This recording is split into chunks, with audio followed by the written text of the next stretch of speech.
Hello everyone and welcome. My name is Rui, and in this video I'm going to go over alarm template groups. This can be quite the extensive topic, so for sake of brevity I'm going to be showcasing a simple use case. Alarm templates can be combined into alarm template groups.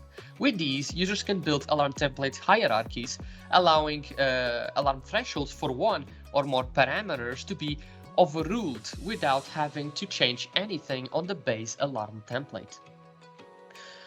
Now, this is a service I booked to exchange a video from a source in New York to a destination in LA.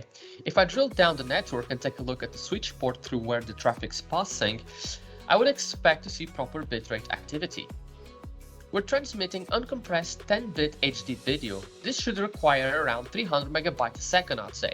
So if I have an alarm template that sets bitrate thresholds for this metric, when these thresholds are then violated, then alarms will be generated.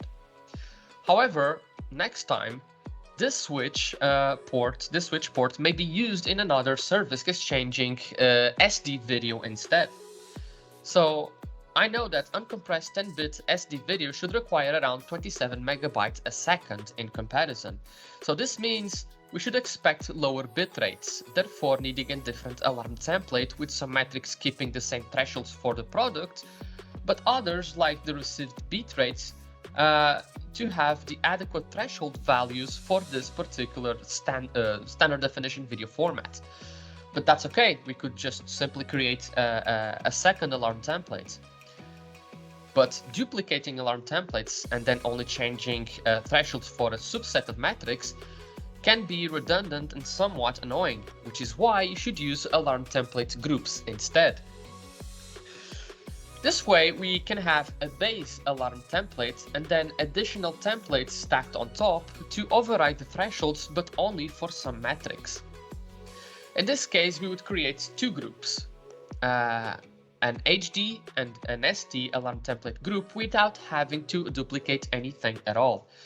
So let's go for a second to protocols and templates. I already created two individual templates. Both are meant to override only the received bitrate according to the traffic speeds we'd expect for their respective video formats. Well, realistically, you'd need to override a few more metrics, but I did only one to keep the demo simple. So let's take a look at one of them, the HD 300 megabyte one. On the cogwheel on the top right corner, you have to check allow inclusion and exclusion of parameters to be used in alarm template groups. This determines which parameters can influence the consolidated alarm template group and which shouldn't influence it at all. You'll notice there's a column called included. In this alarm template, we only want the received bitrate to be included so that it can override the base default alarm templates, but nothing else. The same concept applies to the standard definition template too. Now here, as you can see, I'd expect HD uncompressed video to be transmitted at around 2400 megabits a second, which is equivalent to 300 megabytes a second, as I said before. So we want to generate alarms if the speed drops. Say, in 2200 megabits a second will give you a minor alarm, and 2000 megabits a second will create a critical alarm. So if we can go back for a second and to create a new alarm template group now, just right click and click on new. Change the type to alarm template group and let's call it HD. This is the template group creation form. In here, you can add individual alarm templates. They must be in order of priority from top to bottom. So our HD 300 megabytes a second template must be on top and the default must be on the bottom. Below is the consolidated or resultant alarm template, and it shows us the combined effect of the different alarm templates in the group. As expected, the received bitrate is being overridden by our HD 300 megabits a second template while leaving everything else as defined in the default template. Check what happens when I change the order. Right, now beware, if you were to include all other parameters besides received bitrate, but not monitor them, then they'd override the default alarm template and end up not being monitored as a result. So be careful in that case. So let us assign this alarm template group to our switch.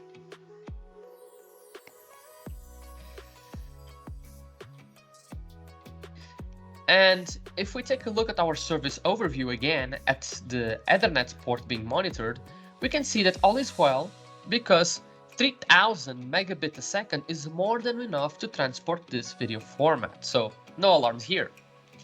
But if I were to say, just for the sake of generating an alarm from a template group for this demo, that, okay, 3000 megabit a second is far more than I need, which is usually not much of an issue, but I would want to create a warning alarm if we reach this speed. Then we could adapt the individual alarm template accordingly.